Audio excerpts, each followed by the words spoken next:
Alrighty, back again. Sorry about that, guys.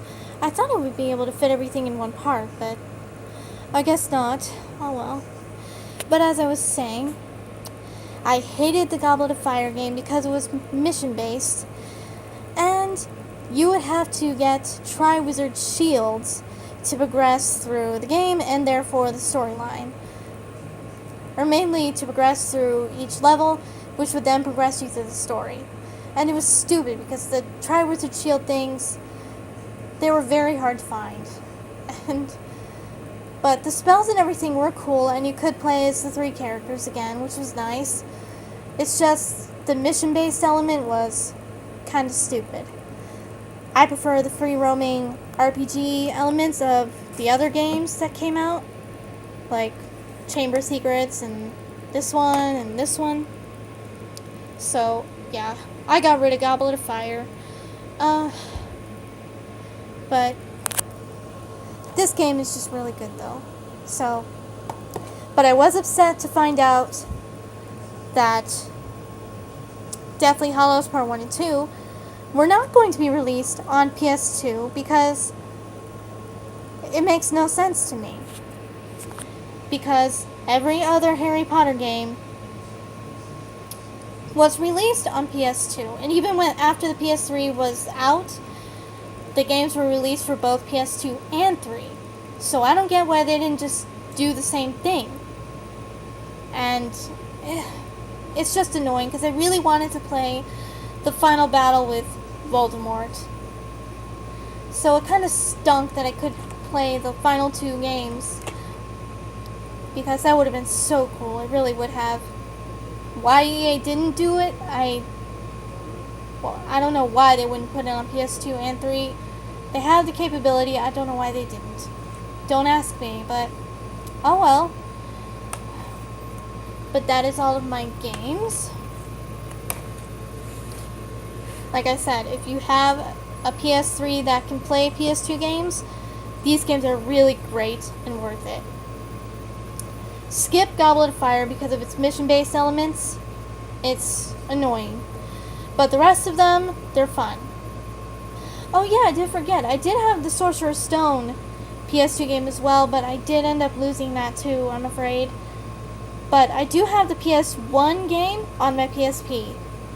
So, oh, word of advice if you want to download that version, don't download the American version. Download the PAL version, because for some reason there's some kind of glitch where it won't load the Transfiguration lesson, and therefore you cannot progress through the game. Just a little word of warning for those who maybe are thinking of downloading it for your PSP. A word of caution there. Download Philosopher's Stone, not Sorcerer's Stone, the PAL version. Anyway, the last thing I have to show you is my homemade Hermione Granger. She's based off her appearance in Order of the Phoenix, as you can kind of tell by the outfit and the braid in the back of her hair, which she wears in Order of the Phoenix. At least when she first sees Harry. I think she wears it other times too, but anyway. I thought it was pretty, so I put that in her hair. The way I made her, I bought one of those generic doll bodies that they have at Michael's that you can get for really cheap from the Michael's craft store, and used that for her body, for her hands and everything. The legs actually changed.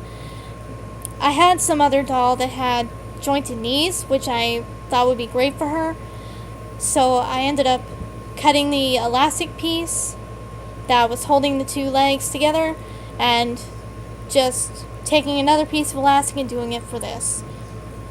I'm not sure if that's how most of them are done.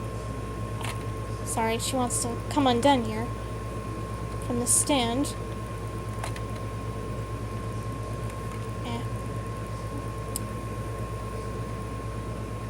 But her knees, due to that, will bend. But her arms are not posable, sadly. And nor are her feet. Yeah, she really wants to slide off. Please stay still, Hermione. Goodness. Anyway. But yeah. I made her Hogwarts school uniform. And her tights, the Mary Janes. And the face is actually a picture of Emma Watson. I did have some of the Hermione dolls that were made for the US, but none of them looked enough like Emma Watson to me at all.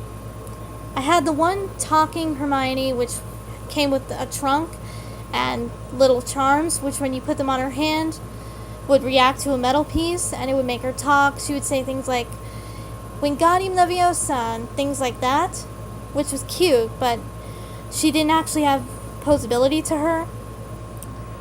That was the downside.